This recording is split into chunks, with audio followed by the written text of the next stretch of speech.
Según la leyenda, Roma fue fundada en el año 753 a.C. por los gemelos Rómulo y Remo, que habían sido amamantados por una loba. Roma se situó a orillas del Tíber, en un punto donde el río se estrecha. Asentada sobre el monte Palatino, era un lugar de paso para rutas comerciales, como la Vía Salaria y otras calzadas. En su origen, Roma fue una aldea de pastores provenientes de los montes albanos y sabinos. En algo más de 200 años, los romanos conseguirán liberarse de los etruscos. Poco a poco iniciarán su expansión, primero por la costa del mar Tirreno, más tarde ocupando toda la Italia central y finalmente tomando la Magna Grecia. En la historia de Roma se distinguen tres grandes periodos: monarquía, república e imperio. La monarquía se extiende desde el siglo VIII hasta finales del siglo VI a.C., época de fuerte influencia etrusca. En ella surge el Estado romano y se crea un nuevo sistema político. En el año 509 a.C., los romanos, libres ya del yugo etrusco, instituyeron la República. En el siglo III, una vez conseguida la unidad de Italia, comienza la expansión del Estado romano por el Mediterráneo, en la que los romanos deberán derrotar a su gran rival, Cartago, en las llamadas Guerras Púnicas. La primera de ellas, entre los años 264 y 241 a.C., se salda con el paso a manos romanas de las islas de Córcega, Cerdeña y Sicilia. En la Segunda Guerra Púnica, el cartaginés Aníbal derrotará a los romanos en Tesino, Trebia, Trasimeno y Cannas. En respuesta, Pluvio Cornelio Escipión partió en dirección a Hispania y venció a los cartagineses en Ilipa. Con la batalla de Zama, en el año 202, Roma vencerá a su principal enemigo, convirtiéndose en la primera potencia del Mediterráneo. En la Roma republicana, el foro era el centro de la vida política y pública.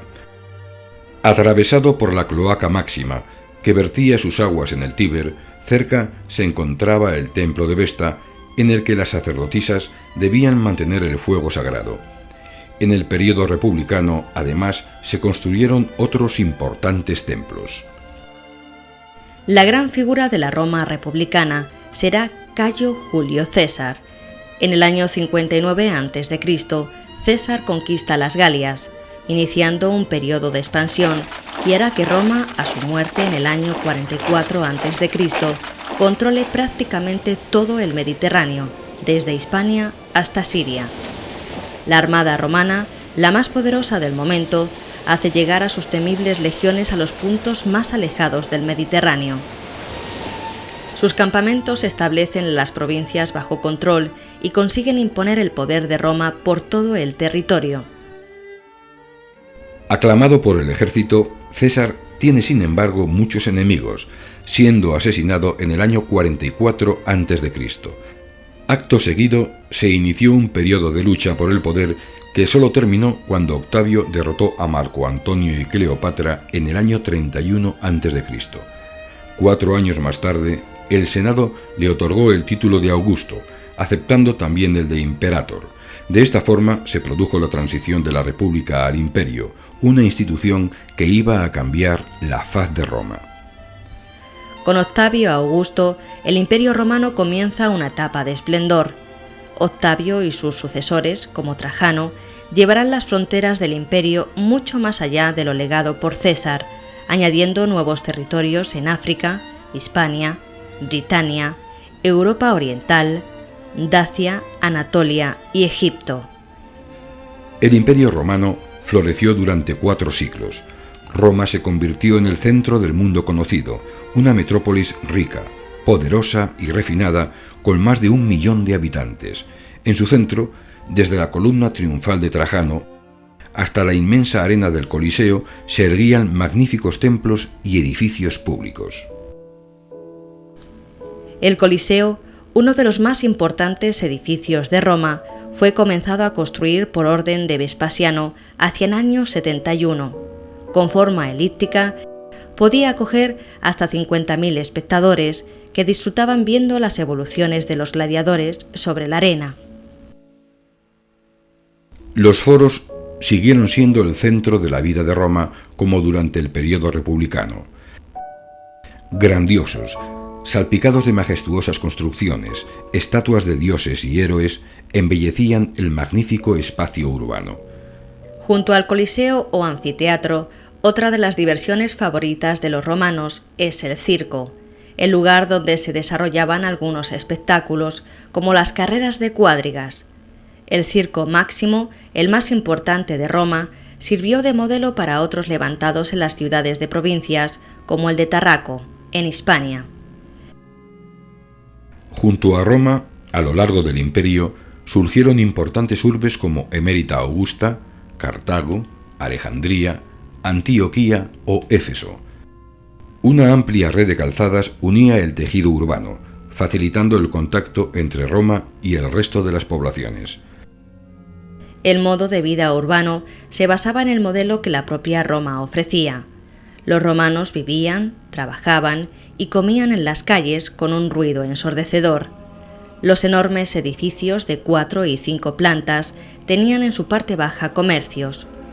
Junto a estos edificios, los ciudadanos adinerados vivían en casas espaciosas, con varias habitaciones decoradas con mosaicos y muebles elegantes.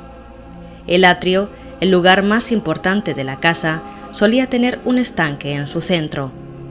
En el patio exterior, llamado peristilo, los señores podían pasear y sentarse a la sombra de los árboles en los días soleados.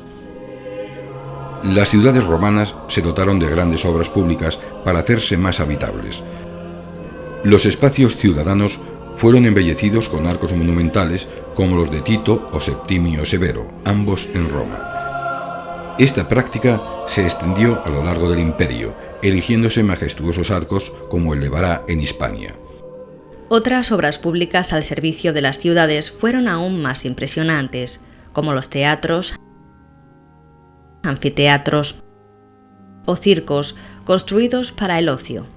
La higiene pública de las ciudades fue atendida por medio de la construcción de redes de alcantarillado, termas o acueductos que abastecían de agua corriente a las poblaciones. El monumental acueducto de Segovia, del siglo I después de Cristo, fue edificado con una altura máxima de 28 metros y medio y 818 metros de largo. Para su construcción fueron necesarios 20.400 bloques de piedra, unidos sin ningún tipo de argamasa. Fuera de las casas, el lugar preferido por los romanos para su esparcimiento y reuniones eran las termas. Lugar espléndido y elegante, solían tener las paredes recubiertas de mármol. Había en ellas baños de agua fría, caliente o vapor. Allí acudían al atardecer todos los hombres. El mundo romano e imperial floreció durante 4 siglos, pero cuando los ejércitos de las provincias cobraron fuerza, estalló la guerra civil en el siglo III después de Cristo.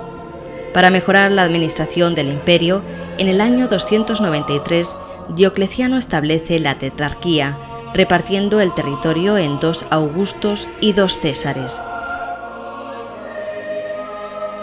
Diocleciano recibió Oriente, Maximiano Italia y África, Constancio Cloro se quedó con Hispania, Galia y Britania, y por último, Galerio recibió Iliria, Macedonia y Grecia. Reunificado en el año 324 gracias a Constantino, en el 395 vuelve a dividirse, esta vez en 2 partes, Oriente y Occidente, con capitales en Bizancio y Roma respectivamente. Sin embargo, la presión de los pueblos bárbaros establecidos en las fronteras atenaza a un mundo romano en plena decadencia. Roma será saqueada por sucesivas oleadas de visigodos, hunos y vándalos. En el año 476, el último emperador romano de Occidente es depuesto, finalizando una larga historia en la que Roma, la ciudad eterna, ha sido la cabeza del mundo.